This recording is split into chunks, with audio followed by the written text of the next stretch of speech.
هذا دين لا أصل لهم ويدان هذا دين توصل نقوم ويدان هذا خلافات الله دجالنتان هذا كتاب كذا استثناء كوب كعشاء رجعنا وجدان ورجي ما أنتوا توير ماشى إذا مو فربضن وبتاعي محبس عنه قبصة صدق كم إذا صورته هذا يتصل سياد قبيلة هذا يفهم الكود أقول هذا إنسان يجوا برينه يا بفيده وكشته مركز رجل بري صورته هذه هي واحد شبكة وين إذا ما سوق جاري ودني ما أنت يتو مسؤولية ده أوقع أنا يا حوي ويل كم يعيسوا عليه عبد ربي أنا صاحبنا هوي نفي عوي نين عوي نين أضلي وي وبعد البانت وأتليها بي افتوي دني بعد الروما واه نين كان كوي كم يعيسوا على قولالي وأنا بعد البانت هوي نين أفقابون وي خبرات إذا مرة ويل كيكوري أنا خبرات إذا مرة كان هنا خبرات إذا مرة لكن دني بعد الروما السجرة وحلا مقيس قولالي نين كان كل واحد لا مقيس محمد دجلال ده السجن وانين بحر البهانتاوي waxa adeer waa dani waa saddex nin oo baxar dhul baahanta ah oo saadka ciidanka raashinka rasaasta dhaqida burdubista intaba baxar dhul baahante cid aan ahayn oo gacanta ku haysa male ciidamadii rasmiga ah ee daraawiishtii Puntland waa la baabiyay waxa maanta buuraha loo raray oo ciidan ay arkaysan dhamaan waa ciidamo beeladiyo weey tusaale ahaan anaga ciidan baa naga jira Ciise Maxamuud waxa wata taliye qalyare waa ciidan beesheen u leedahay weeye oo jifideed leenahay aan Puntland ka amar qaadan ilaa dani ma ahay taliye ay ka amar qaataan taliyahoodu waa dani ciidamo noocaas ah ciidamada Cali Salebaan waxa wata ki burcad badeeda Ciise Yulix baa wata ciidamo kale waxa wata waa ciidamo beeled caadi ah waxa la yiraahdo argixisay la dagaalamaya ragga sawiradooda ninkaan ugu horeeya raadiya beeshiisa raadiya hooyadiisa abi raadiya ninka uu dhintay waa la bireeyay waana la qariyay hadii xataa la dhilaa warninkii nimankii Daesh ama khawaarij ba afduubatay waa wax dhan waa la qariyay kan kale isagana waa la bireeyay waana la qariyay reerkiisa waa laga qariyay iyo faamilkiisa waa laga qariyay kan saddexaad isaguna waa saddexda nin weey saddexda ninba waa la bireeyay min dhigta dhiga loo diray saakana la bireeyay laakiin waxa lagu qabtay dagaalkii maanta inuu dhacay kaligood ma aha rag kale oo maxaabiis oo far badan bay hayaan oo soo dhigayaan telegramkooda oo soo dhigayaan meelahooda oo argagixisada ku faanaysa ma jirto taatiko argagixisadii iyo tabciidan oo loogu geli karo wadankii dhan wada miinay ka dhigeen diyaaradaha droniska ah oo qaada bombooyinkana waa wataan oo cirka ka duqeynayaan kii tuugu dhalay oo Mareykan ahaa baa soo aray wuxuu leeyahay Daesh baan soo arkay kaalaya Daesh ma tabaran ku aadna leena maxaa wiilasha dani nooga laynaya saadkii iyo khamkiina bahar dhul baantu ku qortay ciidamaduna mishaar ma helaan rasaas fiicanna ma helaan marka ciidanku ay warameen waxay dhahan Yacquub Siyaad noo hada taa bedelkeeda kaamira ciidanka lagu wareeriyay meesha lagu dhigaan kaamira laga duubaya meesha lagu dhigaan waa la duubaya war meesha saan wiilasha naga dhamaanay waxa argixisada dirir maaha ragii argixisada la diriri jiray oo qaab dawladeed ku weerari jireen systemkii lama hayo oo wixii dhaw la baabiyay wiilasha bahar dhul baanta meesha ku shaqaysanay ma shaqaale anigu waxaan noqdaa marka anu muwaadin reer Puntland ah ba waxaan noqdaa shaqaale u shaqeeya dani jifidiisa iyo dani reerkiisa madaxweynaha waxay ahayd inuu meesha tago furunta u tago ciidanka u dhiirigeliyay ahayd ka warhayo baahiyahooda gaarka ah bay ahayd ma ahayn in kaamirad lagu faaro wariye $50 loo diro mid kale $100 loo diro tiktokero iyo youtubero wixii oo dhan ciidankii saasa Daesh lagu la dagaalamaya waxa anigu fariin u dirayaa faamilka iyalkooda halka loo diray qabiilada halka tagay baa fariin u diraya maalin laweyto qabiiladii waa arkayseen dhaxdooda wax ka dhacay qaraxyo ka dhaceen qaraxyada waa la isku qariyay yaa nimanka Suuriyaanka xirada soo galiyay isma weydiin kulli ana afka leeyo Yacquubow ma Daesh anu Daesh afkooda kuma hadlin waligeena af Daesh kuma hadlayo Daeshna Allah gubo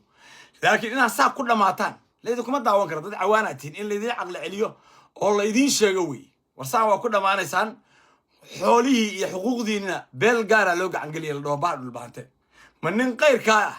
ba waxaad ka sugaysaa marka garaam ka sugaysaa wareer waxaad cuntay waxaad cabtimaada waayeen qoriga qaado oo reerkaaga ku noqo ama hadda saan dagaal beelad ba ku jirta sababtu waa maxay waxaan laga horgeeyay waa beelo Puntland way waa la hadli karay ama awood Puntland baa lagu weerari karaa hadday hadal u diidaan laakiin in beelo gadooday oo Puntland in beel ahaan hadan lagu weeraro oo argagaxiso hadda mid ah ciise yuluxo ku jiro oo ragga hogaaminaya kamid ah shalay isaga ku eedeysnaa inuu yahay daacish maanta heshiis baa lala galay waxa la yiri raggii kale oo saaxiibada ah baan weeraraynaa kaalna raac qayb u ka yahay isaga kamid ah ragga wax jaajuusaya waxaasoo dhan oo fashil oo dhacay baa laga qarinaya media waxa lagu leeyahay aamus yaa la hadlin ciidanka Soomaaliyeed loo dubo waa meel magac iyo maamuuskii Puntland uu ku dhintay idinku waxa leeyahay batiin $30 ciidamo soo dhaawacmay loo qaybiyay ciidamada daraawiishta Puntland mishaar ma qaataan ay ugu beeniyaan waa kuwa way daawanayaan wariyaha mishaar miya qaataan ilaahay ka baq thumma wallahi ma qaataan waxaasoo dhan oo jira ba waxa lagu qariyaa faan waa arkaysan shalay anoo laba cagaf ka cabanayna mee saraakiishi suujiga garmaal 3,000 nin maali caday waxa lagu sheegayaa 1 nin baa lagu sheegayaa waxaan dhan 1 nin baa lagu sheegay war 3,000 nin bay ciidamada Puntland maali caday leefeen suujiga garmaal 72 saacadood baa Cabdiweli maxaa algaas oo weligii taatika ciidan iyo askari aan qorin Cabdiweli algaas nin kaliya weligii askar tababar u soo xirin buu ah askarta iyo buuqaasi ma gali jirinba ba 72 saacadood ku soo afjaray maalintu daniyimi ilaahay maanta ciidan baa la qoraya maalintu daniyimi ilaahay maanta Puntland wiil uu ku dhashay ma ahay wiil wax tar helay oo jaamacad helay oo ama maalin kasta qabiil baa la cayrinaya qabiilka la soo dhaweynay waa ku ximay Puntland dhan baa ka jirta ku ximay waa mooda ciyaal yar oo TikToker oo kulli waa attention seeker way annaga marka deegaanka ka hadalno oo hadalno si hufan sheegno waxyaabaha dhaliisha ah afkana la goosay aan leeyahay Daacish ma u shaqeynaysa wararka buuraha ku jira waa laba mas'ala midkood in Mareykanka caado loola fariisto oo la dhaw Mareykan wararkan aan noo keenaysin nagada qisa ay kaga sheekeynaya nimanka Mareykanka ay gaalada waa saqajaan weeye nin baa sakaraayay Xashir Maxamuud inuu duurka u dijiray Soomaaliya ogaan Talyaanigu aaday diyaaradii diyaaradu Talyaani ka soo qaatay waxaan ku duqaysto Turkigu u tagay wiilal Soomaali u geystay Baqradaar buu keensaday Baqradaarka isaga kacsanayay soo xafiiskiisa dhax fadhiyo kacsanayay meesha ku jiraan waa ku duqeynay saasoo way soo weerarayeen ciidamada waa qarxinayeen wala dagaalamay laakiin natiijo ka keen